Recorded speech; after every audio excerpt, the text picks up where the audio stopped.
صرف ایک قلم کی رپورٹ آتی ہے ہنڈنبرگ کی، ہنڈنبرگ کی رپورٹ آتے ہی 2 سے 3 دن کے اندر تقریباً 50 سے 60 ہزار ارب ڈالر کا نقصان ہوتا ہے۔ 2 سے 3 دن کے اندر 50 سے 60 ہزار ارب ڈالر کا نقصان ہوتا ہے، اور وہ آدمی جو دنیا کا دوسرے نمبر کا مالدار تھا 3 دن کے اندر گر کر 9ویں نمبر پر آ جاتا ہے۔ یہ ہے قلم کی طاقت۔ یورپ کو ہمارا ہی سبق یاد ہوا ہے، لائق تھا یہ شاگرد اب استاذ ہوا ہے۔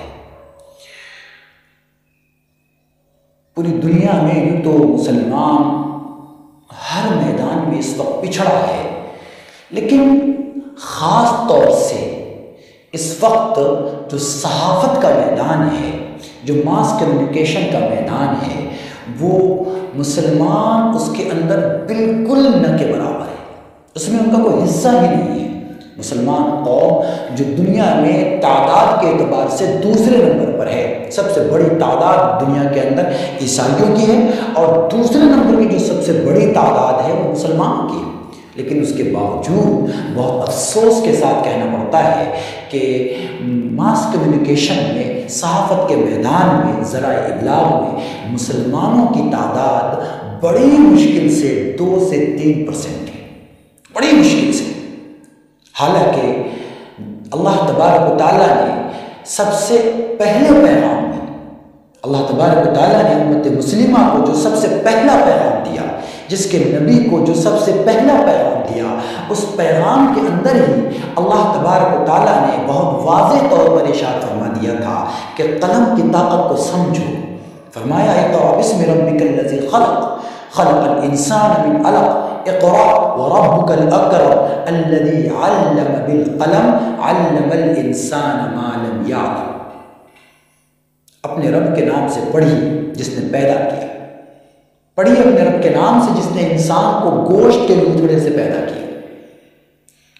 پڑھتے ہی رہیے کہ آپ کا رب بہت ہی کرم کرنے والا ہے، جس نے انسان کو قلم کے ذریعے سکھایا اور اسے وہ باتیں بتائیں جو وہ نہیں جانتا تھا۔ دیکھیے کہ اللہ تبارک و تعالیٰ نے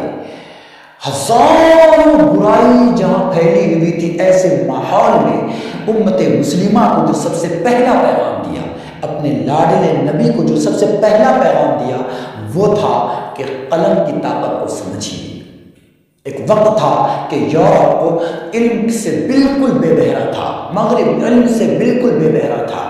اسے پتہ ہی نہیں تھا، جہالت کی تاریکی میں ڈوبا ہوا تھا، اور اسلام کے ماننے والے قلم کے دھنی ہوا کرتے تھے، پوری دنیا پر راج کرتے تھے۔ مگر مسلمان اہل ایمان، اسلام کے پیروکار داد عیش دینے لگے، اور دنیا کی قومیں قلم کی طاقت کو سمجھ کر اوپر آنے لگی۔ آج صورتحال یہ ہے کہ مسلمان زندگی کے ہر پلیٹ فارم پہ تنزلی کا، پستی کا شکار ہے، اور دنیا کی قومیں اوپر چھائی جا رہی ہیں۔ اس وقت ذرائع ابلاغ کے اندر مسلمانوں کا جو پرسنٹیج ہے بڑی مشکل سے 2 سے 3% ہے، جبکہ دنیا میں اس وقت مسلمان تعداد کے اعتبار سے دوسرے نمبر پر ہے۔ سب سے بڑی تعداد عیسائیوں کی ہے، کرسچنس کی ہے، جبکہ دوسرے نمبر کی جو تعداد ہے وہ مسلمانوں کی ہے، اسلام کے ماننے والوں کی ہے۔ اس کے باوجود اس کا جو ریشو ہے، اس کا جو پرسنٹیج ہے ذرائع ابلاغ کے اندر، ماس کمیونیکیشن کے اندر، وہ بالکل نہ کے برابر ہے، 2 سے 3% ہے۔ سوچنے کی بات ہے۔ حالانکہ اللہ تبارک و تعالیٰ نے اس قلم کی مزید اہمیت بتاتے ہوئے اس قلم کی قسم کھائی ہے، نون والقلم وما یسطرون۔ اللہ تبارک و تعالیٰ نے باضابطہ قلم کی قسم کھائی ہے۔ آپ کو اگر قلم کی طاقت کا اندازہ دیکھنا ہے، اس کا مشاہدہ کھلی آنکھوں سے کرنا ہے، تو اس وقت کیجیے، آج نظر اٹھائیے اور دیکھیے کہ دنیا کی ٹاپ موسٹ کمپنی، دنیا کا امیر ترین آدمی جو دنیا میں 2 نمبر کا امیر ہے، دوسرے نمبر کا امیر ہے، صرف ایک قلم کی رپورٹ آتی ہے ہنڈنبرگ کی، ہنڈنبرگ کی رپورٹ آتے ہی 2 سے 3 دن کے اندر تقریباً 50 سے 60 ہزار